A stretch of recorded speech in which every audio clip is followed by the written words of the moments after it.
Be watching it with VIP tickets. I still don't know because of the Football Federation Ukrainsky whether it will come off or not because there is some problem. But I've been told that I will get tickets today. Matches are sellout, as you will know, but my intention was to be there. I think I'll be there, but it's always last minute with Ukraine. Okay.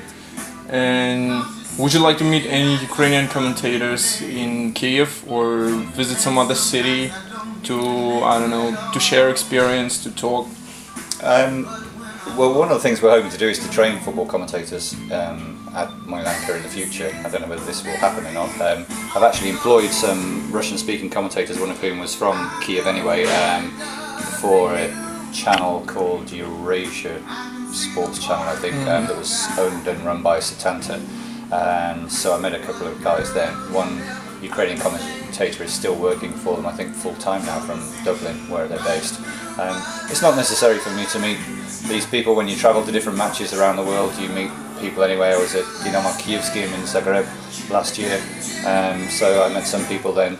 You meet people wherever you go around. I do commentary on Russian Premier League games from studios, but when we go to matches, I have contacts with the press offices and things, and you just get talking to people, especially if you know a little bit about Slavic culture and know a little bit about Russian, then people are just so amazed and hospitable to you. It really helps. Okay, and will you visit any other Ukrainian cities except Kyiv? No, on this occasion, all my meetings were here, but I have travelled quite extensively in Ukraine, Odessa, Cherkasy, Chernihiv, Lviv, Kharkov, Zaporozhye, Zhytomyr. Oh, Zhytomyr, I'm from Zhytomyr. Yeah? Okay. Maybe have a favorite place in Ukraine? Yeah. Really, it has to be Kyiv. I named my daughter after this city. She's Sophia. But little bits of other places I like, apart from. So I got into trouble the other day for saying Kryvyi Rog. But Lviv is lovely, but I maybe wouldn't want to live there. I could easily live in Kyiv. Odessa, Deribasskaya is just beautiful street, beautiful area, but again, in July and August, in July and August I wouldn't want to live there. Maybe a favorite place on Podol, because we have I Podol like FM. Podol because it's the historic part of the city. The buildings are more original. There's lots of atmosphere there. I do like to be in Podol most of all. Nice restaurants, Marrakesh, Aliba, lots of good places. But Kyiv-Mohyla is better than others. Yeah, like, not for food. Andreevsky, Academically, it's not quite as good. But Oh no. it's number one university in the ethos, in the history, everything it stands for. For me, if you had to say, name one thing, one person, one institution that typifies present-day Ukraine, it would be Mohyla. It was one of the driving forces of the revolution. It retains its heritage, history, culture and roots, but is progressive and trying to still break free of kind of the, shall we say, pseudo-Soviet shackles, which are still kind of linked to Yanukovych and to the east of the country, and it's very much progressive looking, not just Western looking, progressive looking. What about Taras Shevchenko University? It's. I can't comment on that. Really, how can I comment on that? Really, I mean, there's many things colleagues, I can say. but I know a lot of people who go to Shevchenko. I hear a lot of stories. I even hear some stories of corruption in Mohyla now. Whether that's just people saying it or not, I know it doesn't happen in the J school, but maybe in other parts it does. But I know there's corruption throughout, and I know a lot of deputies' sons will attend. I know a lot of military sons and daughters attend at Shevchenko. But sure, it's a good university. I don't personally think it's as good as Mohyla. That's all I'll say. So, and did you visit any other universities except Kyiv-Mohyla? No, not Shevchenko. Not to lecture, but I've met staff from there, lots of students, and I've met staff from there. I've trained staff from, I think, something like 10 universities now across the country. So I've got a fair understanding of how it works, and obviously from knowing friends and knowing where people study, I kind of know the inside views on most universities in Kyiv now. Well, and how often do you give lectures here and occasionally in United Kingdom? Do some United Kingdom universities ask you to give some lectures? Yeah, not so much now in the UK. It's more sporadic and specialist. I used to be was regarded as a full-time member of staff, even though I only gave 4 lectures a week at one university in the UK, which had quite close links with Mohyla at one stage. And now, because of the financial situation, they've stopped recruiting freelancers, and they just make staff members, and I don't want to be a staff member because of my business. And apart from that, we do a lot of corporate work. I do occasional lectures to other universities in Europe. Excuse me. And with Mohyla, we did a DFJ program, which is a full intensive module, 1 week's module of the 8 modules I think they have, and then other things with the undergraduates once or twice a year. That's all with Mohyla. And do you plan to widespread your media company to Ukrainians market? Maybe office in Podol. It would In be J nice, school. but at the moment I don't think it's necessary. I mean, it just adds extra expense. In the UK we don't even have an office. All the guys who work from us work from home. It's more convenient. But I would rather get out of bed and walk 5 paces to my PC, that's my office, than have to get dressed and look smart and go to an office, spend time on metro, spend time getting there. So it's more convenient to work from home, and everyone is happy to do that. In Ukraine we're getting a little bit more business now, so we do have to hire meeting rooms, or we do quite often go, depending on the client, into somewhere like Intercontinental Hotel and just have coffee in the foyer area to have interviews with people. But do we need an office? Not really. I have a friend who works for up at a hotel and can give me a room if I need it. And also usually apartments, because I never stay in hotels. Apartments are usually okay if you know the client and they're happy to come, then you can interview a candidate there or something. So I don't think an office is particularly necessary in Kyiv. We're based in the UK, we're registered in the UK, and we make trips to carry out interviews for potential staff or meet our recruiting officers. And we have more things with Ukrainian websites and things where I'm visiting them, so again there's no need for an office. And if it's not a secret, which websites exactly? Someone from Tribune is coming to see me very shortly, and the closest ties I've had in the past have been with Football UA or UA Football. I forget. Football which one. UA. I think it's Football UA, the biggest yeah. website. Yeah, I used to do a column for them last season, but I ended up running out of time. It's to do it. favorite website. It's #1 football yeah. website in Ukraine.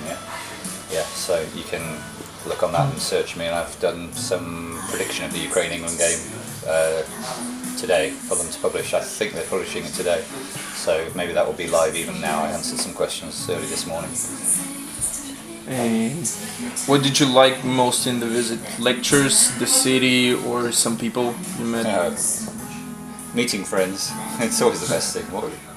I'm a sociable person. Meeting friends.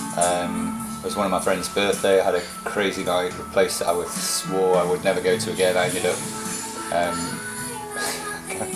too embarrassed to even tell you the name of it, but it was a girl that I've known for years. She's a good friend. Nothing happened, she's just a friend. I know a boyfriend, and we had a really great time in a very well-known stupid bar right in the centre of town, round about 30 paces from here, so you know where it was. I don't like this club at all, by the way. Where else do we go? Went with friends to Caribbean Club on a Monday night last Monday and just danced salsa. I can't dance, but just good wine, good company. I just do silly things when I'm in Ukraine because it's such a great place to chill. I have such good friends, and they like to practice English with them. I try to practice my Russian. On a work front, I always enjoy going to Mohyla. It's always nice to see the undergraduates, and people seem to like what I say.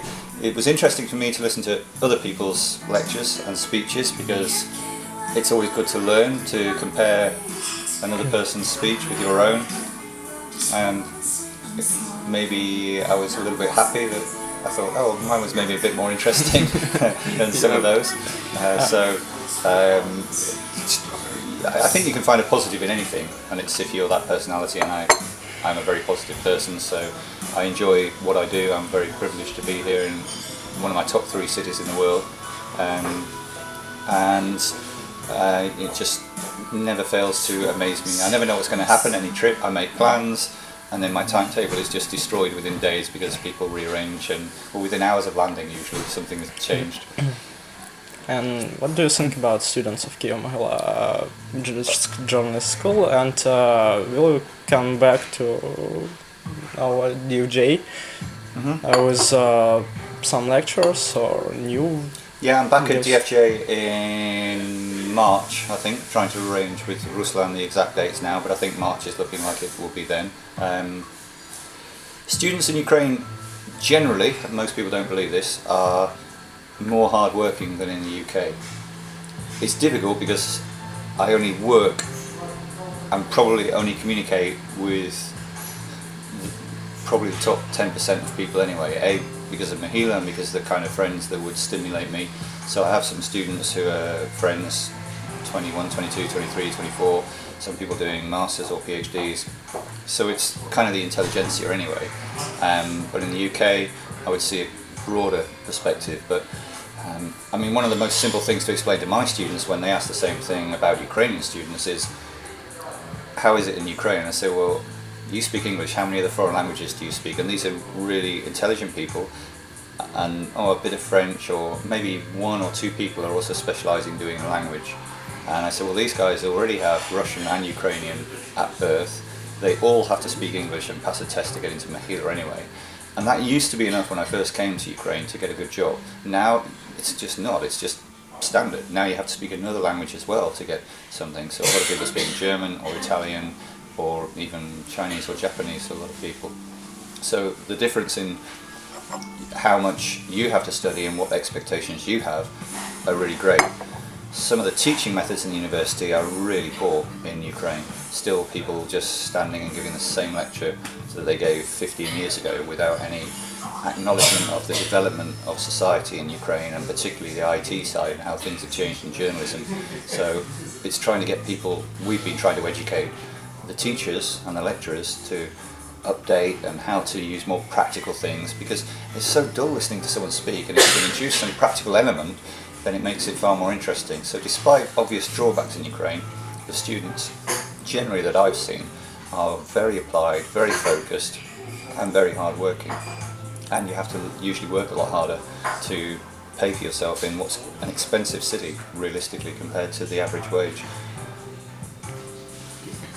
Well, the last question, I guess, not to steal your time. It's your last Did question. you visit any? Did you like any I don't know, some places in Podol which are popular, which are really popular, like some pubs, some. Well, I used to really like would Bochka Bar. Unfortunately, I think it closed down or moved. A couple of Georgian restaurants there. I can't remember the name of one of them now, but the other one was better. I thought that I went to near the church. I don't remember the name of it. Not the church behind Mohyla, the church near Kondraktova.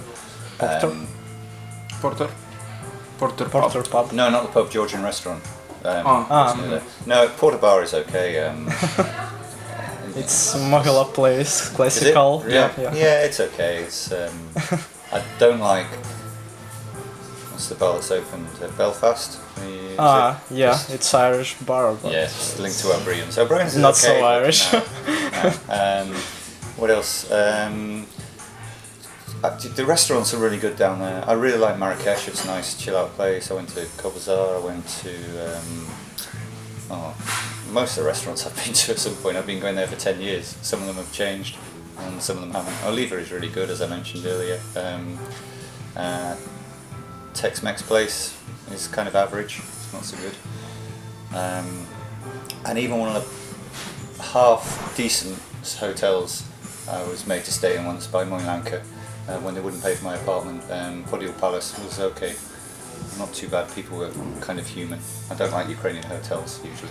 Services awful and they're way overpriced. Yeah, it's our problem. Yeah. And maybe it's not our theme, but can you comment Ukrainian-European Union relations? Because we are now... Ahead of November's, ahead of the meeting in November. Yes, but what is our future for your opinion in European Union and The east of your country is afraid of it for sure and is resentful of because any it's kind of... post-Soviet Union and it's problem for them. I think we both know the election is decided pretty much in Kiev and maybe 30 kilometers either side. So I don't know, maybe from Sumy can I'm change from a little Sumy. bit. Okay, and then that's kind of in the balance, I would think, from my experience. And then, but mainly because of the numbers of people in Kiev, and if you told me, I think it's more Western thinking, even though it's not as advanced in some respects. And then from everywhere further west, everywhere is almost 90% in favour of becoming more Western, becoming part of the EU probably. Now, I think having Croatia, a Slavic country with a language fairly similar, and Poland, where there have been some disagreements over the years, as successful European Union partners, in Croatia this year will be a real help to trying to convince the doubters that Ukraine's future lies with a multitude of nations in a union rather than just being a subservient partner of Russia. Was it Russia under a different leadership?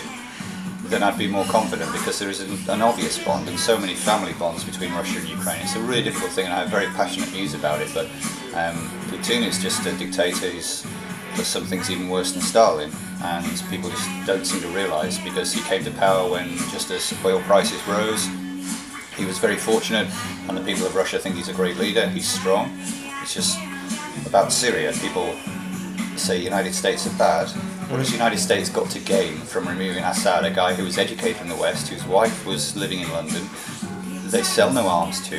What has they got? Because it'll be replaced with a fundamentalist Islamic leadership, almost certainly, like in very Egypt. close to Iran. Yeah, that's happened there. What does Russia have to gain? Makes Putin look strong, saying we won't give in to America, but their number one sale of weapons is to Syria, so of course they're going to protect it. It's like they are funding a war, pretty much. And still a lot of Ukrainian media is not making that distinction for me, so there's still this, well, kind of they're our brothers and maybe we shouldn't ignore them, and we're still a little bit scared of them. But personally, I think Ukraine's future has to lie with Slavic brothers to the west. There's a lot of common threads, common things with Polish people, not just Russian people, and you go to Lviv, you feel that obviously so much, and anywhere in the west. How Yanukovych got elected back in was purely because of one person, and that person is someone who's currently in jail. Any other person... Two times. Yeah, any other person than Tymoshenko would have been elected. If she'd have, for the good of the country, in my view, she'd have stood aside and backed anyone, Yatsenyuk, anyone, then we would have had a different leader. But yeah, we've got a street criminal in charge now that nobody respects. He could easily get in power again if Tymoshenko stands again and still annoys a lot of people. People who were at Mohylanka, people who were on the streets in 2004, voted for Yanukovych, my friends. I was in disbelief, but they voted because they disliked Yulia so much. I think sometimes you have to look beyond the personalities and look at the future of your country and not just make it into a personality-driven contest, because there are things that are dislikable about her. There are dark shades to both major candidates, who there will probably be in the next election, and it's really why I hope that someone new came along, and whether Klitschko is that person, I don't know. Tymoshenko is of the power and the mindset, I think, where she won't give in, probably won't make any sort of partnership with him, and it could split the vote again.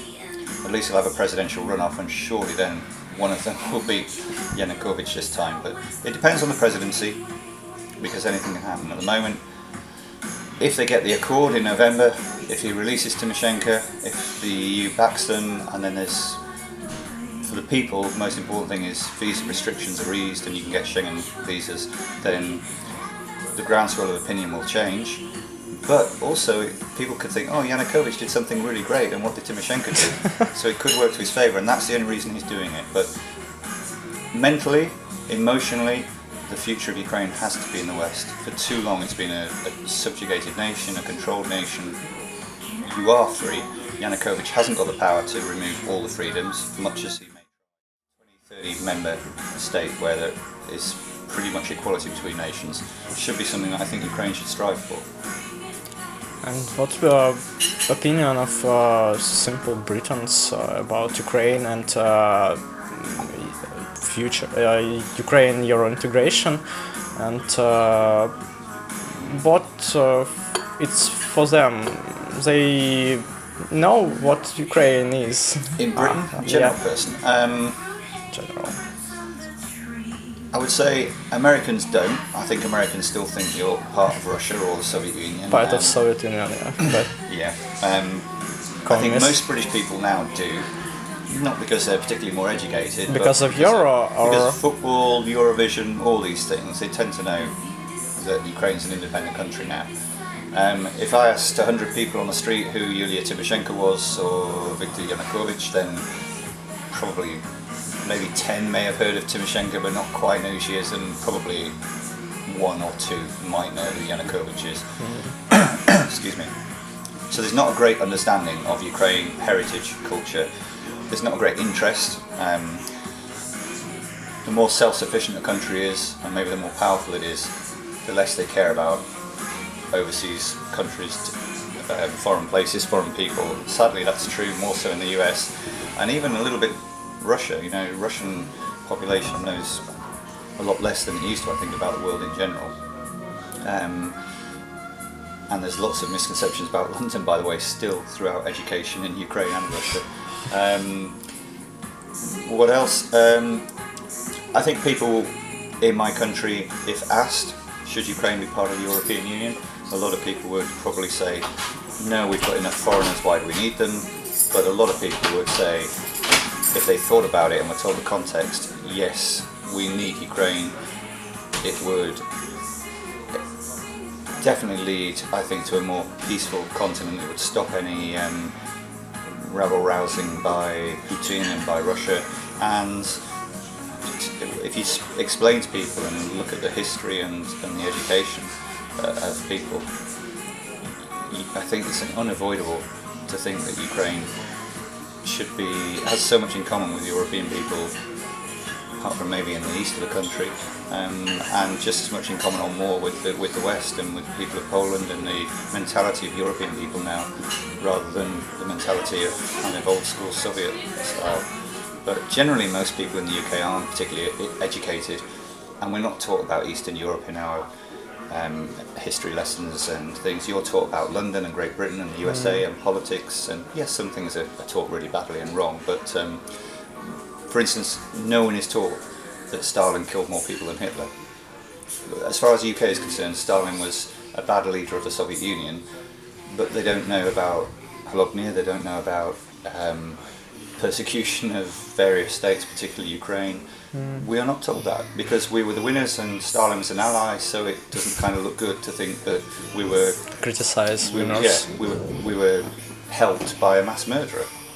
So it's just expunged from our history lessons. Nothing is ever told. I didn't know about it other than I had a Ukrainian friend when I was a child who'd escaped from west of Ukraine just before the war. So my fascination and interest in Ukraine came as a small boy and then grew to know more and more about it. And then after independence, I was determined to come and visit. I'd already been to Russia and I came to visit. So maybe to end this interview with, I don't know, in a positive way, can you foretell what the upcoming match will end? How will it end? Okay, my dream result is a draw, and I really think it will be a draw. Ukraine should win. Ukraine is better at the moment. Thankfully, Blokhin is gone because he was a negative for the national team, just as he is with Dynamo now. He can have the best squad and can make them all play as individuals instead of as a team. Now at least the players have been given freedom, the youth has been given more of a chance. Ukraine will frighten any team in the world with Yarmolenko and Konoplyanka being given that freedom, and Dievic looking settled at last in the national team, being given a chance. It's real positive signs for Ukraine at the moment. England is worried. We know what happened previously in Donetsk. I'm sorry, excuse me, I think this is a website I should get. Okay, sorry. So, let's give you an edit point. We know what happened in Donetsk. England, finally, I think in that match, blocking did select the right team, and there was a lot of freedom for the wide players. Ukraine, you have to play for your strengths, and right now the strengths are with the wide players and the pace and the youth, and that will worry England again. Also, how are we going to score? We have no forwards. We've lost all our best players as an Englishman. Rooney is out injured. Sturridge and Welbeck, people in form, are also out. We are probably not going to score. You're in great form. You had a fantastic win in After San Montenegro. Marino. You scored 9 against San Marino. Yeah, only San Marino, but who scores 9 in an international these days? Hardly anyone. And looking back at the years I was supporting Ukraine when you played such dull, awful football, it's just fantastic to see a nation proud of its players rather than just hoping you can get a 0-0 and win on penalties. England is the opposite. We are going down. We have so many injuries and we have a really changeable squad at the moment. We were negative during Euro, against Italy particularly. We were lucky to even get to penalties in that match. So there'll be some fright of coming to Ukraine. However, we are very similar in one respect, Ukraine and England. Whenever we expect to beat somebody, usually we make a mistake. And whenever people expect us to lose, we fight really hard. So I think England will get a result. 1-1, a repeat of Wembley, I think could be the result. I don't know how we'll score. Maybe he'll give us an own goal. Maybe the linesman will help us. Who knows? But I think it will be a draw, and everything will still be in the balance. If England loses, we could be third. We could be not going even into the playoffs because Montenegro will win and they will be above us, and we play them in our next match. And if we don't win that, we will be out of the World Cup completely, which would be a disaster for our country. But I think a draw, on the basis of the group so far, would be a fair result, and the way Ukraine is in form, I think England will be very happy with a draw. After San Marino, we are on killing spree. Yeah. Yeah, as long as you're not too we'll arrogant. lose. Yeah, that's the problem. Yeah, if you're too After arrogant, we've scored 4. referee fails, not. Yeah. It was a good match. I watched the San Marino game. They just didn't panic. 15 minutes, still 0-0, I think, and then after the score 1, 2, 3. I predicted it would be 6, and I was watching with Ukrainian friends over their house over near Lisova, and they were saying 6. Now we never say maybe 3 or 4. No, you'll score at least 6. Not 9. 9, I'd expect 7, 8, 9. Yeah. Nice. Okay. Thank Well, you very thanks a lot. much. You're more than Thanks a welcome. lot for your Anytime. time. No worries. Good to meet you again. So